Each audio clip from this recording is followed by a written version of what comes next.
ગુજરાતની સરહદને અડીને આવેલો સંઘ પ્રદેશ દમણ અને દીવ સુંદર દરિયા કિનારો, અદ્ભુત કુદરતી સૌંદર્ય સહિત કેટલાક કિલ્લાઓના વારસાના કારણે આ સ્થળ પ્રવાસીઓમાં આકર્ષણનું કેન્દ્ર છે. દર વર્ષે લાખો પ્રવાસીઓ દમણ અને દીવની મુલાકાત લે છે. તો દારૂબંધી ધરાવતા રાજ્યની નજીક જ દારૂની છૂટ હોવાથી આ સ્થળે પ્રવાસન ઉદ્યોગ વધુ વિકસ્યો. હજારો લોકોને રોજગારી મળી, પરંતુ આ દારૂની છૂટે ગુજરાત માટે મુશ્કેલી ઊભી કરી. દમણમાંથી ગુજરાતમાં દારૂની ઘૂસણખોરીના અનેક કિસ્સા નોંધાઈ રહ્યા છે, જેના પગલે હાઈકોર્ટે દમણને પણ ગુજરાતમાં ભેળવી દારૂબંધી લાદવા ટકોર કરી છે. જો કે આ ટકોરની સાથે જ સ્થાનિકો આ વાતનો વિરોધ કરી રહ્યા છે. આમાં અમારો સખત વિરોધ છે, કારણ કે દમણની ભૌગોલિક સ્થિતિ અને ગુજરાતની ભૌગોલિક સ્થિતિમાં ઘણો ફરક છે.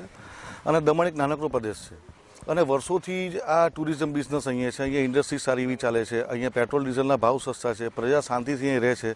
તો શા માટે આ બધું પગલું ભરવાનું જરૂર છે? લીકર ત્યાં બેન છે એટલે પબ્લિક નહીં આવે છે.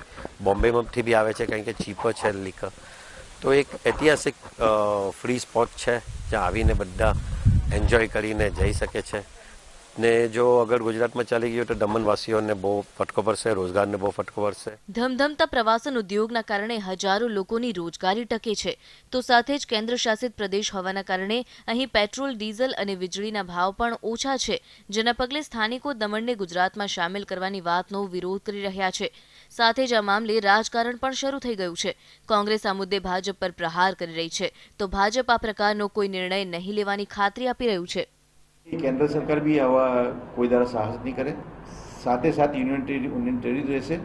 અને અમારી જે ભાજપની સરકાર છે એ આવા કોઈ મતલબમાં પગલાં નહીં ભરશે કે જે લોકોના જનહિતમાં. ભારતીય જનતા પાર્ટીના નેતાઓ, એમના ભારતીય જનતા પાર્ટીના કેન્દ્રીય મંત્રી, મુખ્યમંત્રી ગુજરાતથી વારંવાર જ્યારે દમણ આવે છે તો ભેળવવાની વાત કરે.